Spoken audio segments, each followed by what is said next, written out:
On this episode of the Commander Shipp Show, we got updates on Captain Marvel 2, we got some leaks from the Mandalorian Season 2 of some casting news, and we tackle arguably the worst DCEU film in the bunch, Suicide Squad. We got all that and more, starting now.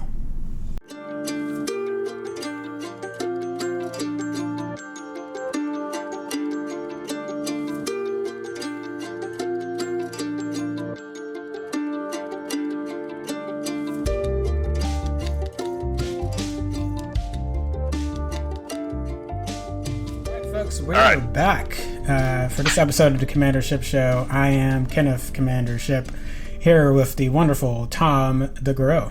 How you doing, Tom? Howdy. I'm doing just ducky today. I'm just ducky today. Well, the moon may not be very ducky much longer. I know. Very, very interesting. Ronald Emmerich, I guess you could call him the king of disaster movies. Although I don't think it's a title you should really want in this case. He's got a new disaster movie with Josh Gad playing the intrepid, awkward scientist type that tells us that the moon has left its orbit and it's going to crash into Earth in less than 12 days. Or no, I think it's 48 hours, which is even more ludicrous. Yeah, that's like... At least do a moon cycle. Give us enough time to launch up into space and drill a nuclear bomb into it, or whatever the plot is. I'm hoping that it's going to be a little bit like The Wandering Earth. It was this Chinese production movie where they put engines on the Earth to move us out of the way. Oh, man. Very much like that episode of SpongeBob where they push the town to get out of the way of the worm.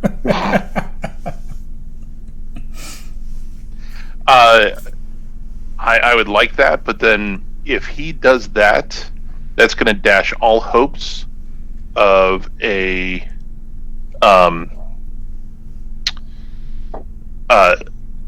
Arthur C. Clarke book from coming to light in film, which actually has been toyed with, Hammer of God. Yeah. And there was an early treatment that had Morgan Freeman as the main character for a while. All right. This was years ago, so it might be dead, but I still have hope. We're going to play a totally new and made-up segment today, folks, as we get into some of our Disney news, and we're going to call it Good Disney, Bad Disney. Now, my gripes against Disney, I'd like there to be more bad Disney so people will see how terrible Disney is, but we actually got 3 good Disney stories and only 1 bad Disney story. So, the first one, just in the good category, Michelle MacLaren has not been tapped yet, but it's potentially one of the names listed for the new Captain Marvel 2 and potentially doing New Avengers, which would be pretty sweet. If you don't know who MacLaren is, she's directed tons of episodes of The Walking Dead, Westworld, Breaking Bad, Game of Thrones, has been an executive producer for a ton of those shows as well. And the one that makes me most excited, just to get some old nerd heads excited, is X-Files. So it's not the newer stuff that happened, like the reboot that Fox tried to do. We're talking about 90s X-Files, so throwing back that way is really, really cool. Ancient alien stuff. The original Ancient Aliens. I'm excited about this. I'm hoping it comes to light. Disney, make it happen, or I'll be upset. And I know how much you hate it when I'm upset, Disney. The thing that's curious to me is, and I like her for Captain Marvel. The New Avengers one is very interesting. It almost it sounds like they're not going back to the Russo brothers for any. And again, Russo brothers maybe want to take a break, and we've been hearing them rumored for Star Wars stuff here recently. So that can make sense that I want to take a break from MCU and move into another property. And also for Disney, that does make sense of hey, these are bona fide, they've got their directing chops, so how about we have them come over here and do some movie work on our franchise that could use some touching up. I mean, with Techie and the Russo brothers both go into Star Wars, that does make sense. And for the new Avengers, like even if she doesn't end up directing it, I think having her produce, like if she directs just Captain Marvel 2 and then helps produce other stuff, I think that's really smart. I think it'd be a really great idea. Mm-hmm. All right. Yeah, I mean, the Russo brothers have done a lot. So maybe, like our good friend RDJ is taking a little bit of a break. Breaks are good, folks. Breaks are good. Something that you don't want to take a break on, or probably haven't even had a chance to see, Hamilton. It was going to be coming out, the original Broadway production recording that they did with the original cast was going to be coming out next year on the Disney service, but wisely Disney has moved that up to this year, right before July 4th. It'll be coming out on July 3rd on Disney+. How patriotic of them. So I know what I will be doing that weekend. Because I probably won't be having any kind of big barbecue or... Oh, dang it. I got sad. I don't want to be sad. I mean, yeah, considering I will probably not be able to have a 3rd of July party, that's something you should be sad about. Yeah. Then Hamilton it may be. But continuing the good news train, let's... Katee Sackhoff, one of our favorites here on the podcast. I know you're getting to know us, but that's something you should know, is that we love her. Loved her as Starbuck and Battlestar. She also played Bo Katan in Clone Wars. So is it Clone Wars and Rebels? Or is it just... Yeah. Clone Wars and Rebels. Clone Wars and Rebels, she was the voice for that character, and she's going to get to play them in Season 2 of The Mandalorian. So we're getting some cool Mandalore connections from the animated into the live action, which I think is really cool. So I'm actually going to be kind of interested in this for a couple of reasons. Well, I'm going to say one disparaging thing about Season 2 of The Mandalorian, is it seems like it's now running down a nostalgia lane with this, as opposed to new fascinating stuff, because everything that they made other than the Baby Yoda, which is just kind of a callback, has been new and fresh. They went to Tatooine, sure, but was it Tatooine really? It wasn't the Tatooine we know. So I'm excited about Ahsoka becoming a live action person. I'm a little bit concerned as to how well it will be executed, because Ahsoka is now hands down my favorite Jedi or non-Jedi, especially after this last season. I think she's going to be great. The other thing that might be interesting is that the Mandalore from Dave Filoni's world is not quite the Mandalore that we see, or the Mandalorians that we see from The Mandalorian. And so I wonder if the Mandalorian is going to be like this guy that Bo's going to like roll her eyes to and be like, oh, one of these fanatics. And great. That's exactly like, so people have been asking about like the helmet tradition and different things like that, but I'm like, so obviously Season 2 is going to have to fill in more gaps on like the Purge. Like we need to see more things on that, because it's kind of like at least in this current canon, we don't have a ton of information on it. As far as like concrete answers, and then obviously like why did this become a tradition? But your explanation right there, I think, is fantastic. It'd be like, oh, they represent a segment of the Mandalorian culture. They don't represent all of the Mandalorian culture, which would make more sense. I think we kind of jumped to the conclusion that the entire planet and the entire clan's got to work this way. And it's like that just realistically may not be the case. No, I mean, we know for a fact that the other things that are accepted as canon, that is not it. So he's probably like a born-again Mandalorian. And we already know that he isn't genetically a Mandalorian. He wasn't born on Mandalore from those stories. So sometimes, converted Catholics are a lot more hardcore than born into it Catholics. So maybe the same will apply here. Yeah, I think if that's the dynamic that they explore, it would be fantastic. Regarding nostalgia, like, it could be bad, but let's be honest, Boba Fett, at least on live action, is not that great. He's very much into Captain Phasma. Like, yeah, you look cool, but you haven't really done a whole lot. So they could really do a lot with him and make him a better character in The Mandalorian instead of just like this, I'm going to pop in for a couple episodes. It's like, no, how about we flesh you out and make you more dynamic and like be a piece of opposition to our Mandalorian.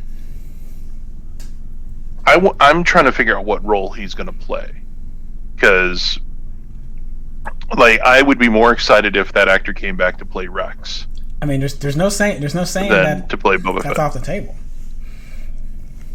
Ooh, and they should fight. That'd be awesome. But that would be awesome. But like I'm not 100% sure. I mean, other than the bounty hunter piece, what role does Boba Fett play? Because like the arc that I see, spoiler alert from the last episode of season 1, you see the dark saber. Which was definitely the Bo Katan connection there makes. Yeah, so Bo Katan is going to be involved because she's kind of one of the de facto leaders of the Mandalorians, and so my story arc in my mind right now is that he's going to get his hands on the dark saber, and then hilarity will ensue, and there will be some kind of conversation with Bo Katan and the Mandalorian about, well, I have the sword now, you're the leader, or something, whatever's going to happen from that. And then, what is Boba Fett going to show up and say, I should be the leader? No. That. But probably in opposition to the job, maybe Boba Fett gets hired to help track down Baby Yoda. Yes, that's what I want. If Boba Fett's going to be in this, I want him to lose to the Mandalorian. I want him to hunt down Baby Yoda and fail miserably. I want him to fall back into a Sarlacc pit. That's how. Yeah. So going into our Bad Disney segment, Disney CEO Bob Chapek gave a comment about where they worried about theater weirdness, people getting back into the theaters, and I said this is like, I put this in the Bad Disney category. I think it's just a little slightly insensitive a bit. So typically, and he does bring up a good point, that typically Monday through Friday theaters don't have a ton of business, although depending on the theater chain, you'll see like deals for families on Tuesdays. Like my local theater does that. A lot of AMC's and Regals will do something like that, because Tuesdays tend to be the slowest day, which has now become one of their busier days because people really try to take advantage of that, like $5 ticket Tuesdays and things like that, or like cheap popcorn things and stuff like that to just get people in the door. So typically that would be the case, that Monday through Friday afternoon is just not your busiest days, and then like Friday night, Saturday, or all day Saturday, all day Sunday, and Friday night are your busier ones. But I think and in his comments he's talking about the occupancy of a movie theater is typically not that big.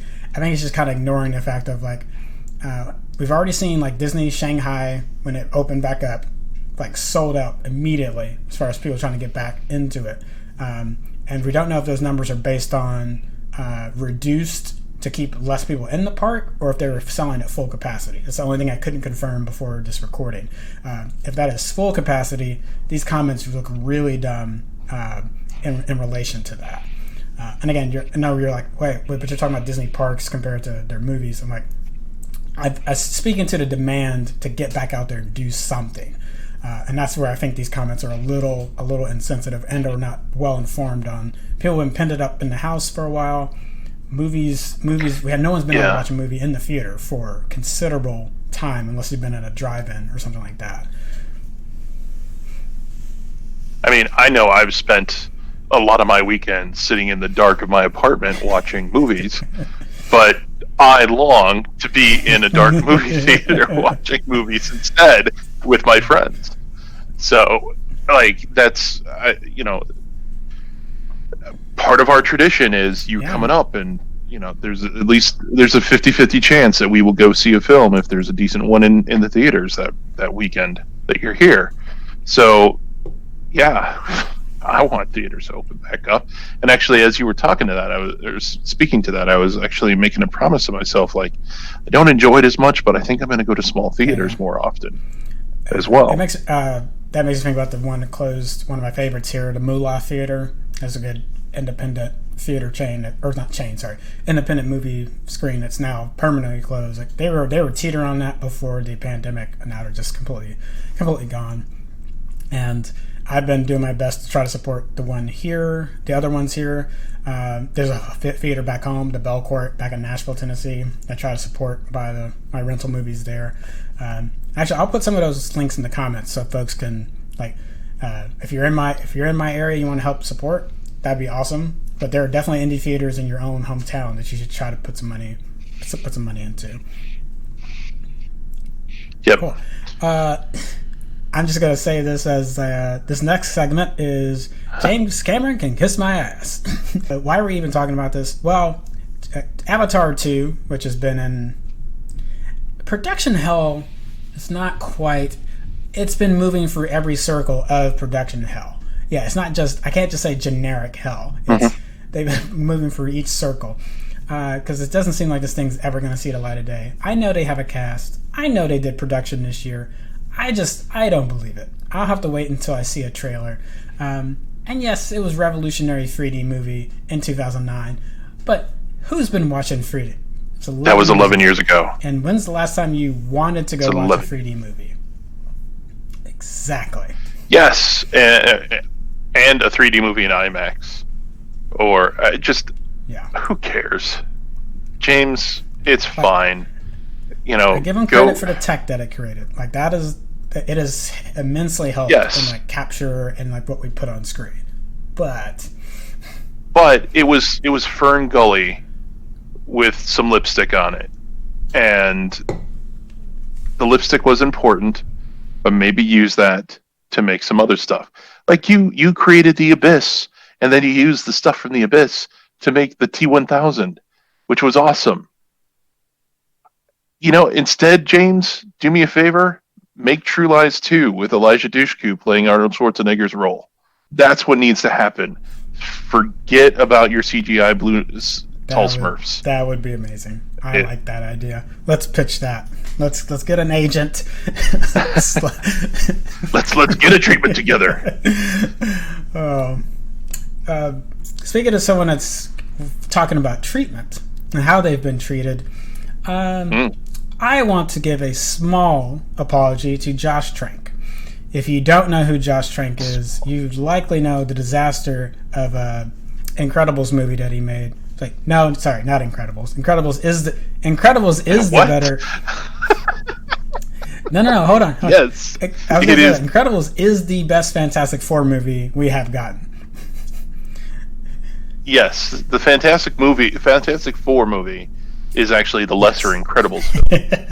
So and Fantastic Four remake back in, God, I don't know. Was it 2012? 2000. No, I thought it was 2013, 14. So Josh Trank got pretty maligned when that happened. And he's shot a Capone movie with Tom Hardy.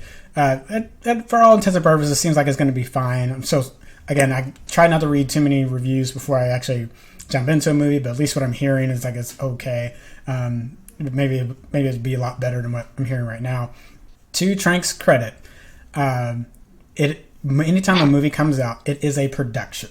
So it's not just one person's creative vision, usually, unless you're like Spielberg or Nolan, something like that. It's particularly if you're a younger director, you gotta hold the ideas of a studio and different execs and so on and so forth. So he's not wrong that the production of Fantastic Four, while it's not completely his fault, on the internet and on social media, he was the one that got dumped on the most. So I will apologize to Josh Trank in that regard of you should not have been the one that was solely pointed at for that failure. That said,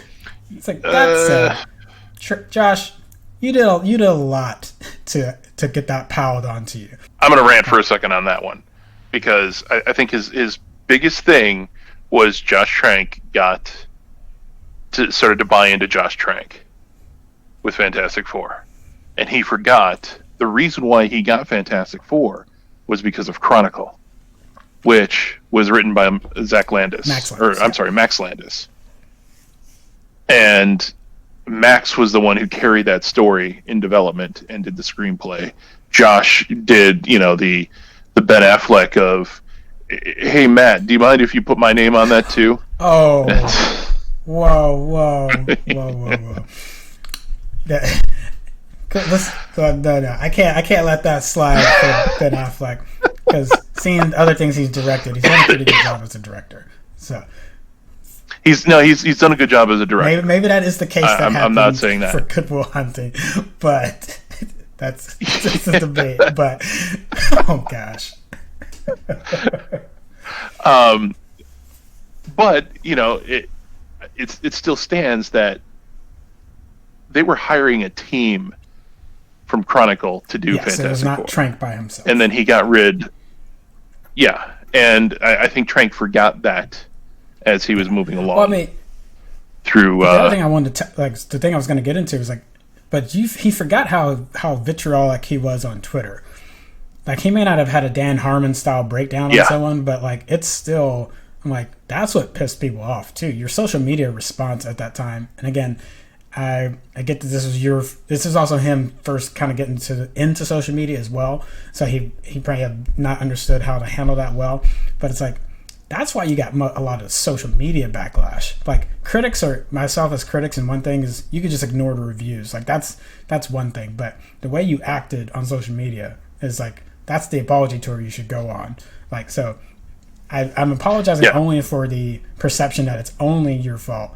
But that is where I stop at. After that point, you did not handle yourself well. And Max Landis, keeping him on board definitely would have made that.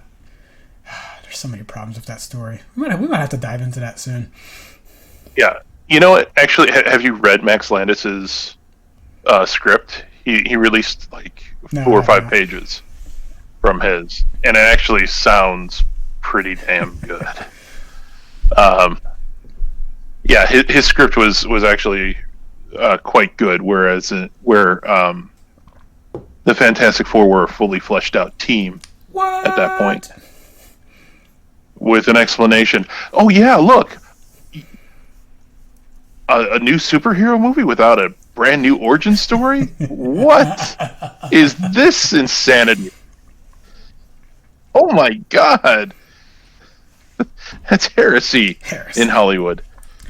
All right. Or as Michael Shannon would say, it's heresy. But folks, we're going to close out the news portion with our quick hits with one last fun story. Bill Murray, or as we like to call him on the show, Bill fucking Murray. All right, because show some respect. Show some respect on that name. And Guy Fieri are teaming up for a nacho competition to raise money for the Restaurant Employee Relief Fund. This is helping displaced restaurant employees with COVID-19, people haven't been able to get their jobs back, and or with all the delivery things that are happening, but not in-table service. There's a lot of people just out of work. So Murray and his son Homer will face off against Fieri and his son Hunter to see who makes the superior batch of nachos. I think it's really cool. Just wanted to kind of highlight that and put some attention to it. Yeah, I think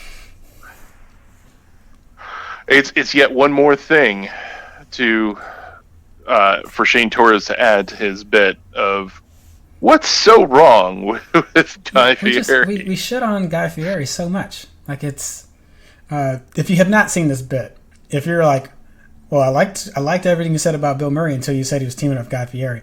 One, if you don't like the guy, that's up to you. But check out the Shane Torres video and see if it doesn't change your mind. Because Shane Torres defends Guy Fieri, and he makes a lot of good points. And I've calmed down on. I mean, yes, he's still annoying. He's still kind of annoying, but the man does generally a net good in this world, and a net better than most of us do. I love. In addition to the Torres video, I love his Hot Ones video. I think it's hilarious. He's also got we're going to talk about food for a second. He's got a really great queso recipe that he just drops casually. as he's like eating the hot wings, or it's like starting to die. He's about midway through. He's starting to die, but he's like, I'm going to talk about cheese for a second. Well, the guy asked him for like a quick soup. I think it was like leading to the Super Bowl. So he's like, "Do you have a quick queso recipe?" He's like, "Oh yeah, you're going to smelt some peppers." And it's like, I ended up writing that shit. I ended up writing it down because I'm like, this is really good. And it's just in the middle of the video. But yeah, Guy Fieri, great guy, and great with working with Bill Murray, because Bill Murray, it's Bill Murray. It's Bill Murray. It's Bill Murray. All right, folks, that's all the news we have for you this week. If you're listening to the podcast version, we're going to continue on with our main topic of Suicide Squad.